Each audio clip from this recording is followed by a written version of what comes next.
প্রথমেই আমার চ্যানেলে স্বাগত রইল। ভিডিও ক্লিক করেই বুঝতেই পারছো আজকের আলোচনার বিষয় মাধ্যমিক সাজেশন 2024। কোন বিষয়? ইতিহাস। তাহলে ইতিহাস বিষয়ে সাজেশন দেওয়ার আগে প্রত্যেকটা অধ্যায়ে নাম্বার বিভাজনটা কিন্তু আলোচনা করা আছে, মানে প্রশ্ন প্যাটার্নটা কেমন হবে, কোশ্চেন প্যাটার্নটা কেমন হবে।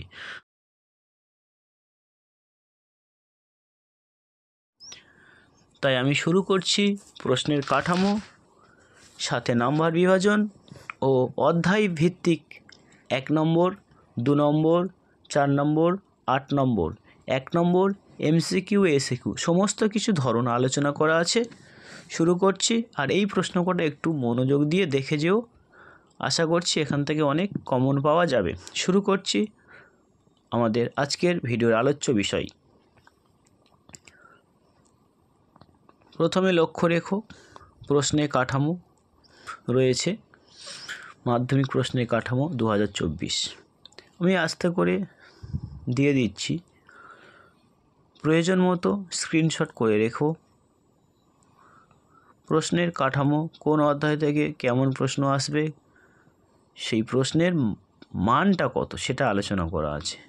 প্রশ্নের কাঠামোর মান মানে নাম্বার বিভাজনটা আলোচনা করা রয়েছে। এবারে প্রথম অধ্যায় থেকে 8 নম্বর অধ্যায় 2 নম্বর প্রশ্ন কেমন আসবে সে বিষয়ে কয়েকটি গুরুত্বপূর্ণ প্রশ্ন আলোচনা করা আছে। এগুলো দেখো, অবশ্যই এখান থেকে অনেক প্রশ্ন কমন আসবে। প্রথম, দ্বিতীয়, তৃতীয়, চতুর্থ, পঞ্চম, ষষ্ঠম, এই দলিত কাদের বলা হয়, এর উপরে সপ্তম হবে। সপ্তম, অষ্টম, এগুলো সব 2 নম্বর গেল। এবারে 4 নম্বর প্রশ্ন নিয়ে আলোচনা করছি। 4 নম্বর প্রশ্ন একটু খেয়াল করো। প্রথম অধ্যায়, দ্বিতীয় অধ্যায়, তৃতীয় অধ্যায়, চতুর্থ অধ্যায়, পঞ্চম অধ্যায়, যেগুলো স্টার মারা আছে সেগুলো কিন্তু একটু বেশি ইম্পর্টেন্ট। ষষ্ঠম অধ্যায়, সপ্তম অধ্যায়, অষ্টম অধ্যায়, এই হচ্ছে 4 নম্বর। এবারে কিছু ম্যাপ পয়েন্টিং দেওয়া আছে, এই ম্যাপ পয়েন্টিংগুলো যদি তোমরা দেখে যাও অবশ্যই কিন্তু তোমাদের কমন এসে যাবে। তারপরে দেখো 8 নম্বরের সাজেশান।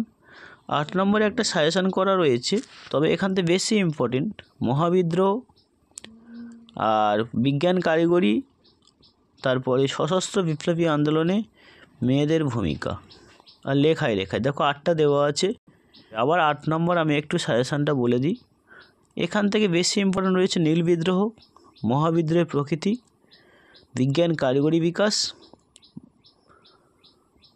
আর সশস্ত্র বিপ্লবী আন্দোলনে নারীদের ভূমিকা আর লেখায় এই কয়েকটা প্রশ্ন খুবই ইম্পর্টেন্ট। সবাইকে ধন্যবাদ রইল ভিডিওটি দেখার জন্য।